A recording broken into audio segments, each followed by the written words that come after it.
जी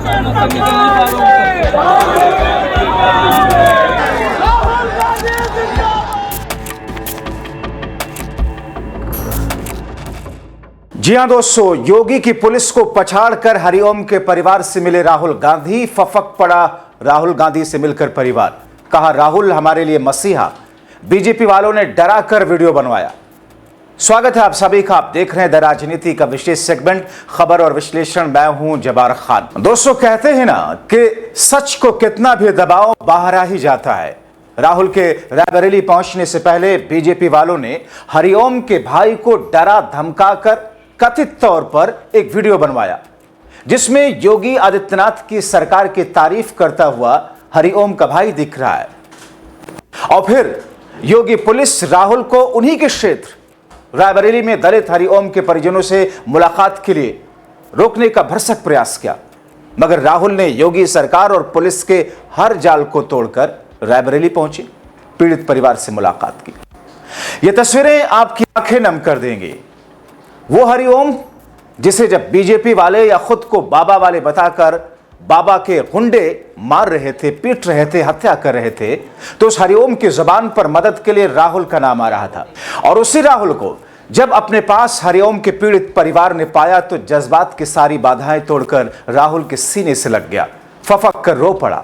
राहुल को मसीहा बताया, राहुल से उम्मीद जताई, राहुल के लिए दुआएं की, राहुल को अपना बताया।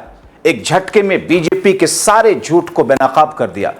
और फिर ऐसी खबरें आई कि राहुल के रायबरेली के हरिओम के परिवार के पास पहुंचने से पहले जो वीडियो बनवाया गया था वो दरअसल बीजेपी वालों ने डरा कर बनवाया था।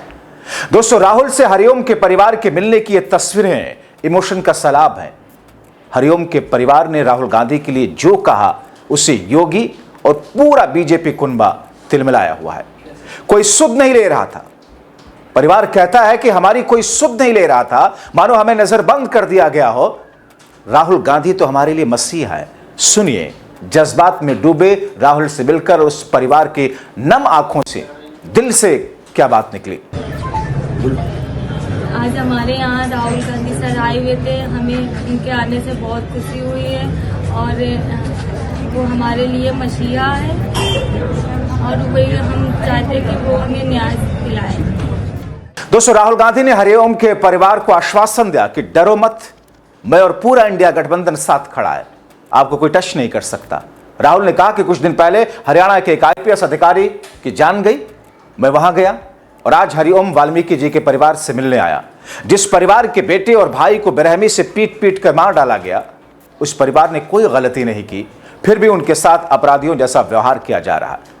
उन्हें घर से बाहर तक निकलने नहीं दिया जा रहा। आज पूरे देश में दलितों पर अत्याचार लगातार बढ़ रहे हैं। मैं मुख्यमंत्री योगी आदित्यनाथ से अपील करता हूं, इस घटना की निष्पक्ष जांच कराई जाए, दोषियों को कड़ी सजा दिलाई जाए।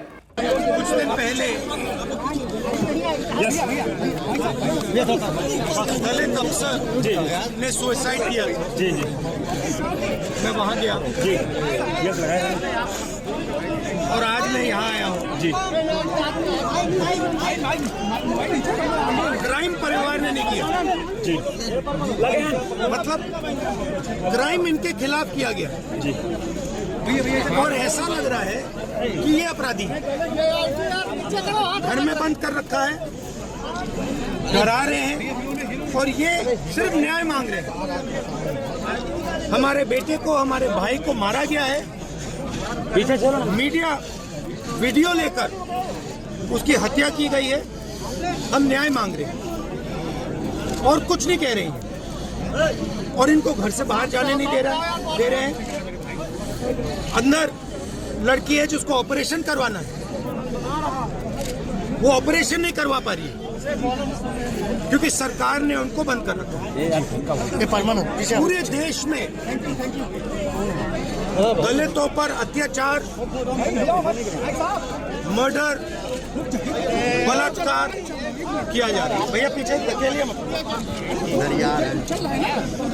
मैं CM से कहना चाहता हूं, इनको न्याय दीजिए, इनकी रिस्पेक्ट कीजिए और जो अपराधी हैं उन पर जल्दी से जल्दी कार्रवाई कीजिए और उनको उनकी रक्षा करने की कोशिश मत कीजिए। इतना ही नहीं दोस्तों, राहुल ने अपने X पर लिखा हरिओम वाल्मीकि के नृशंस हत्या ने पूरे देश की अंतरात्मा को झकझोर दिया। उनके परिवार की आंखों में दर्द के साथ एक सवाल था, क्या इस देश में दलित होना अब भी जानलेवा गुनाह है? उत्तर प्रदेश में प्रशासन पीड़ित परिवार को डराने में जुटा है। परिवार को मुझसे मिलने से रोकने की कोशिश भी की गई, राहुल गांधी कहते हैं। यह व्यवस्था की वही विफलता है जो हर बार गुनहगार की ढाल बनकर पीड़ित को कटघरे में खड़ा कर देती है। न्याय को नजरबंद नहीं किया जा सकता।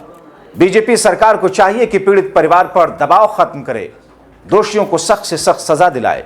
मैं हरिओम वाल्मीकि के परिवार और देश के हर शोषित, वंचित और कमजोर नागरिक के साथ मजबूती से खड़ा हूं। यह लड़ाई सिर्फ हरिओम के लिए नहीं, हर उस आवाज के लिए है जो अन्याय के सामने झुकने से इनकार करती है। दोस्तों, आप जरा अंदाजा लगाइए कि जिस रायबरेली के अंदर जो कि राहुल गांधी का चुनावी क्षेत्र है, उसी रायबरेली में न तो कांग्रेस वालों को जाने दिया गया, ना समाजवादी पार्टी के लोगों को जाने दिया गया, ना ही इंडिया गठबंधन के किसी नेता या लोगों को जाकर रायबरेली में दलित पीड़ित हरिओम के परिवार के आंसुओं को पूछने दिया गया। और किसने ऐसा किया? उत्तर प्रदेश की सरकार ने ऐसा किया, उत्तर प्रदेश की पुलिस ने ऐसा किया। उसी रायबरेली में जब राहुल गांधी पहुंच रहे थे आज, उससे पहले भी उनको रोकने की कोशिश की गई। किसी भी तरीके से राहुल वहां तक ना पहुंचे।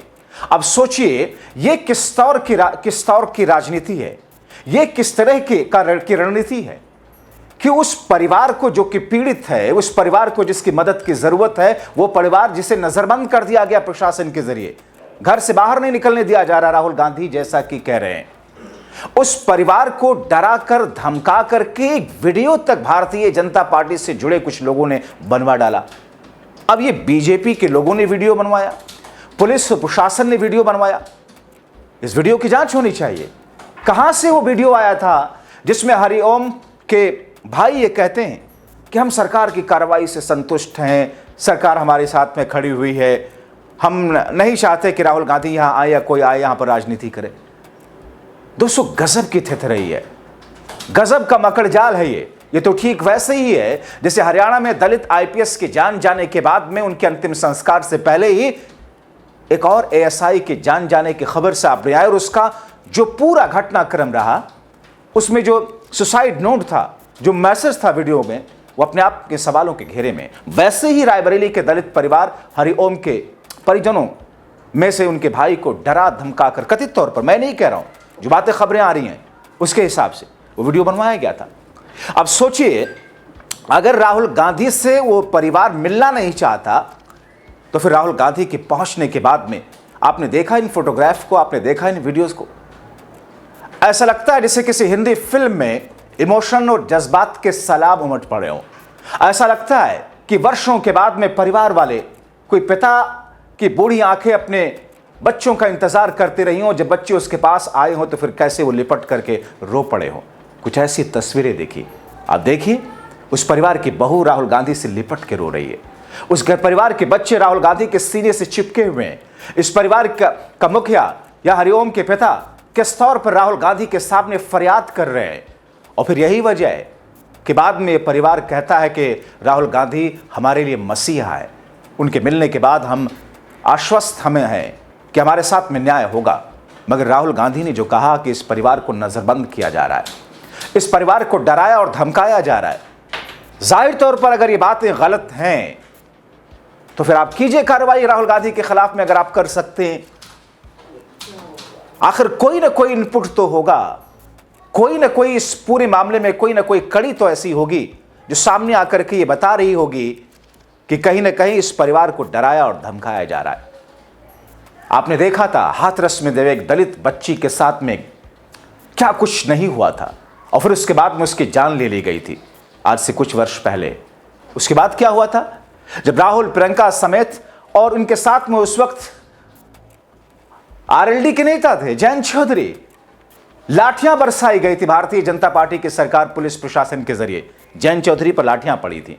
राहुल और प्रियंका को इसी डीएनडी पर, नोएडा दिल्ली फ्लाईओवर पर किस तौर पर उन्हें रोक लिया गया था, जाने नहीं दिया जा रहा था। कौन सा डर है भैया। और फिर रात के अंधेरे में 3 बजे चुपचाप केरोसिन डाल करके उस बच्ची का अंतिम संस्कार कर दिया गया था।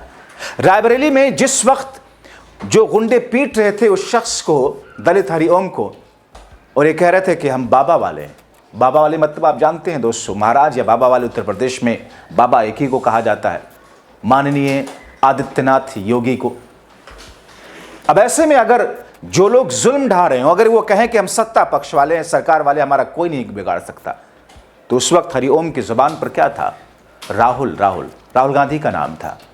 और उसी राहुल गांधी को उस परिवार से मिलने के लिए रोकने के कितने जतन किए गए, मगर जब मिला वो परिवार तो फिर खुल करके राहुल गांधी के सामने अपनी बातें रखी और राहुल ने चेतावनी दी योगी आदित्यनाथ की सरकार को इस पूरे मामले में। जाहिर तौर पर दोस्तों ये एक अपने आप में घटना नहीं है, ऐसी सैकड़ों घटनाएं इस देश में हुई हैं। हाल के दिनों में जितनी घटनाएं हुई आप उठा करके देख लीजिए। हरियाणा की मिसाल आपके सामने है।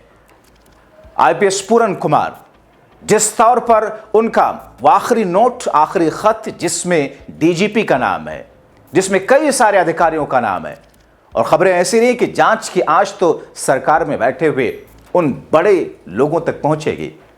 इसीलिए चुपचाप डीजीपी को, राहुल के दबाव में डीजीपी को चुपचाप लंबी छुट्टी पर भेज दिया। और उसके बाद में जो एक एएसआई की मौत हुई, वो तो अपने आप में कई सारे सवाल खड़े करती है। तो फिर ऐसी स्थिति में दोस्तों, रायबरेली में जो कुछ हुआ और अब जो कुछ हो रहा है, जिस तरीके से डरा धमका करके वीडियो बनाया गया, पहले कहा गया कि बीजेपी से जुड़े हुए लोगों ने बनवाया, और राहुल को जिस तौर पर मसीहा के तौर पर ये परिवार देखता है, जाहिर तौर पर बीजेपी को, योगी आदित्यनाथ को ये ठीक नहीं लगा होगा, सीने पर सांप लौट रहे होंगे। मगर क्या यही होता रहेगा? कोई ये कहे कि हम मोदी वाले हैं, किसी की जान ले ले, कोई ये कहे हम बाबा वाले हैं, किसी की जान ले ले। अपनी आवाज़ संवैधानिक दायरे में उठाएं, ताकि रूल ऑफ लॉ, देश का संविधान जो सबको मूल अधिकार देता है, उस पर कोई उंगली ना उठा सके। और इज्जत के साथ जीना आपका मूल अधिकार है, कोई नहीं छीन सकता है। बहुत शुक्रिया।